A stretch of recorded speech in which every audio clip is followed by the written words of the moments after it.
قال أبو العتاهية: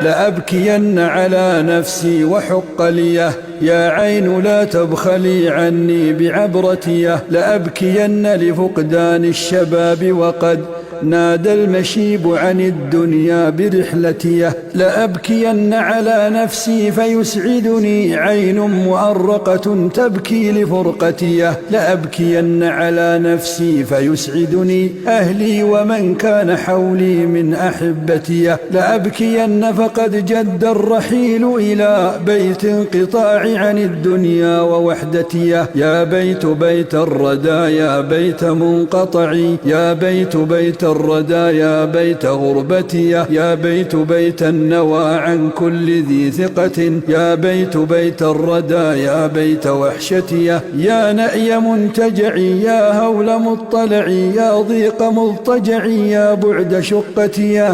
يا عين كم عبرة لغير مشكلة إن كنت منتفعا يوما بعبرتيه. يا عين فانهملي إن شئت أو فدعي، أما الزمان فقد أودى بجدتيه. يا كربتي يوم لا جار يبر ولا مولى ينفس إلا الله كربتيه. يوما أقلب فيه شاخصا بصري تميد بي في حياض الموت سكرتيه. إذا تمثل لي كرب السياق وقد قلبت طرفي وقد رددت غصتيه. إذ حث بي علق عال وحشرج في صدري ودارت لكرب الموت مقلتيه. أمسي وأصبح في لهو وفي لعب، ماذا أضيع في يومي وليلتيه. إني لألهو وأيامي تنقلني حتى تسد بي الأيام حفرتيه. يا نفس ضيعت أيام الشباب وهذا الشيب فاعتبري بالشيب عبرتيه. يا نفس ويحك ما الدنيا بباقية فشمري واجعلي في الموت فكرتيه. لئن ركنت إلى الدنيا وزينتها لأخرجن من الدنيا بحسرتيه. أشكو إلى الله تضييعي ومسكنتي،